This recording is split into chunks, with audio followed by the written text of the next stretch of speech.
Hello po sa inyong lahat mga ka-crypto. Ako po si Pinoy Crypto Trader at sa video na ito ay atin pong pag-uusapan ang tungkol dito sa top 5 potential coins to buy in 2024. Ayan, narito daw po ang top 5 na mga cryptocurrencies na may potential na magandang bilhin ngayong taong 2024. At ayan, bago po natin kilalanin ang top 5 na coins na ito, ay nais ko lamang po munang bigyang linaw ang aking disclaimer kung saan ang nilalaman po ng video na ito ay hindi po ito isang financial advice.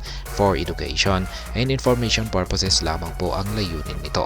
Maliban po dito ay nais ko na rin pong magbigay babala na wala pong kahit anumang group chat ang Pinoy Crypto Trader. Yan, ang unang-una po rito ay walang iba kundi si Ethereum. With the next major upgrade incoming and an ETH ETF approval likely on the cards, ETH could attract more investors as more developers flock to the network and new use cases emerge. Ethereum is well positioned for continued growth in 2024. Kaya ayan, katatapos lamang po ng Denkan upgrade ni Ethereum at ngayon ay meron na rin pong susunod na isa na namang major upgrade. Yan ang paparating. At maliban po rito ay yung inaasahan po na approval ng kanyang Ethereum ETF. Kaya yan po ang mga bagay na siyang nag-a-attract ng mga mas marami pang investors dito kay Ethereum. At ayan, habang maraming mga developers na rin ang nagsisidatingan dito sa network ni Ethereum at maraming mga bagong use cases ang lumalabas dito, ay ito yung parang nagiging pinakadahilan kay Ethereum para siya ay magkaroon ng tuloy-tuloy lamang na paglago sa loob ng taong ito. Ayan, or 2024. Yan, ang sunod po kay Ethereum ay itong si Cardano. Ayan, the platform's unique proof of stake consensus mechanism, Ouroboros, and its layered architecture make it an attractive option for developers and investors alike. Cardano continues to roll out new features and partnerships. It may be a strong contender for growth in 2024. Kaya yan po si Cardano, meron po siyang kakaibang proof of stake consensus mechanism. At ito po yung tinatawag na Ouroboros. Yan, meron po siyang layered na architecture na siyang dahilan kung bakit naaakit ang mga developers at saka mga investors dito. Ngayon, kung pag si Cardano ay tuloy-tuloy lamang po na naglalabas ng kanyang mga bagong features at na siya po ay nagkakaroon ng mga partnership, ay ito po yung magiging dahilan para siya ay isa sa mga malakas na contender or magpapakita ng magandang performance ngayong taong 2024. Yan, sunod naman po kay Cardano ay itong si Solana. Yan, with a focus on scalability and user experience, Solana has the potential to disrupt various industries, from decentralized finance or DeFi to gaming and beyond. Additionally, as the ecosystem continues to expand, Solana may be a coin to watch in 2024. Kaya ayan na rin po, matindi po itong si Solana. Napakabilis po na kanyang paglago at tuloy-tuloy lamang po yung kanyang development na ito.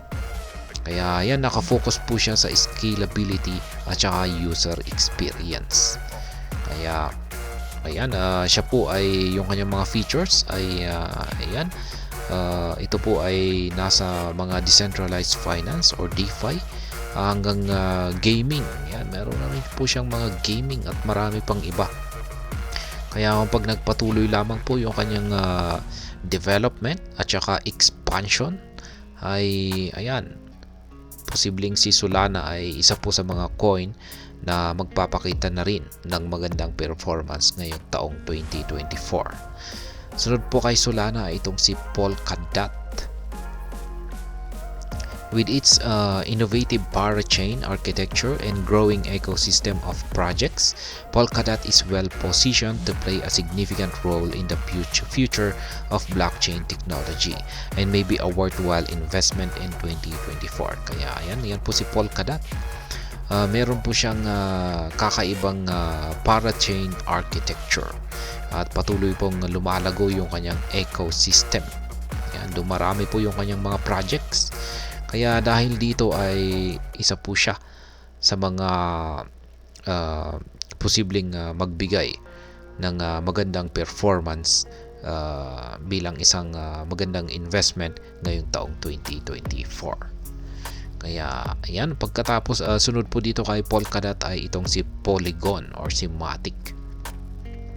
With a growing number of dApps and partnerships, Polygon has the potential to become a key player in the Ethereum ecosystem and may offer significant growth opportunities in 2024. Kaya yan, dahil din po sa tuloy-tuloy na paglago or pagdami ng bilang ng mga dApps at saka pagkakaroon ng partnerships ni Polygon, ay dahil dito ay meron po siyang potential na makaranas ng matinding paglago ngayong taong 2024. At yan po yung mga top 5 na cryptocurrencies na may potential na magpakita ng magandang performance ngayong taong 2024. Yan po si Polygon or si Matic, si Polkadot or DOT, si Solana or Sol, si Cardano or si ADA, ayan, at saka si Ethereum. At hanggang dito na lamang po tayo sa video na ito. Sana po ay inyong nagustuhan ang aking paliwanag dito. Kung inyo po itong nagustuhan ay pakiclick lamang po ang like button nito. Para naman po sa mga bago lamang dito, kayo po ay aking inaanyayahan para mag-subscribe. Pakiclick na rin po ang bell icon nito dahil ito po ang siyang magsisilbing notification nito sa mga bago kong videos na akin pong ina-upload sa aking YouTube channel na ito. Marami pong salamat sa panonood. Ingat po tayo lagi at God bless po sa ating lahat.